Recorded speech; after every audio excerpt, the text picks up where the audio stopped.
आता स्वतःबद्दल तर काय सांगण्याची गरज नाही असं वाटते, तरांनी भरपूर काय काय सांगितले.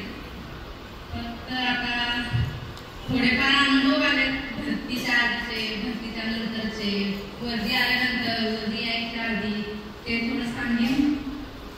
लॉकडाऊनमध्ये पहिला मी जेव्हा म्हणजे सरांशी फोनवर बोलले की असं असं मला लॉकडाऊन म्हणजे क्लास लावायचा असं, माझ्या मैत्रिणीकडूनच मी नंबर वगैरे घेतलेला, सगळं चौकशी केली कशी शिकवतात काय असतं.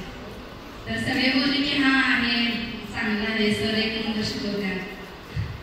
क्लासचा ऑनलाईन क्लासमध्ये पहिला मी बसलेले कोरोना असल्यामुळं, पण पहिलंच एका लेक्चरमध्ये म्हणजे असं पूर्ण काळ सर कसे शिकवतात असं वाटत होतं की बाबा फी भरून काय नको, म्हणजे कसं वाया नाही जाणार का नाही.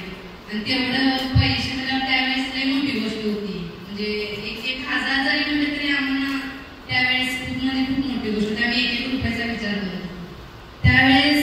मैत्रिणीच्या सांगण्यावरून आणि सरांच्या बोलण्यावर शिकवण्यावर एवढा कॉन्फिडन्सला म्हणजे लगेच आमच्या मम्मीनं स्वतः, मी नाही, आमच्या मम्मीनं स्वतः ओळखली की हां सर चांगले शिकवतात. मम्मीनं स्वतः बसून सरांचे 2 पहिले लेक्चर ऐकले ऑनलाईन, त्याच्यावर मम्मी बोलली की हां हे सर शिकवणार तुला, नेणार पुढं काय. मग मी ऑनलाईन क्लास केला, पण जेव्हा मी ऑफलाईन जॉईन केला क्लास, म्हणजे प्रत्यक्षात जेव्हा मी क्लासमध्ये आले त्यावेळेस एकदम असे गमतीचे भरपूर मी अनुभव घेतलेले आहेत. जेव्हा पहिल्या दिवशी क्लासमध्ये आले ना त्यावेळेस सरांनी एक क्वेश्चन विचारला सगळ्यांना की पाढे कुणाची कितीपर्यंत पाठ आहे.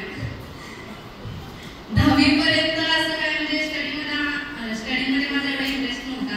मला असं खेळ खेळायला आवडायचे, कबड्डी, खो खो, असे इव्हेंट वगैरे, रनिंग.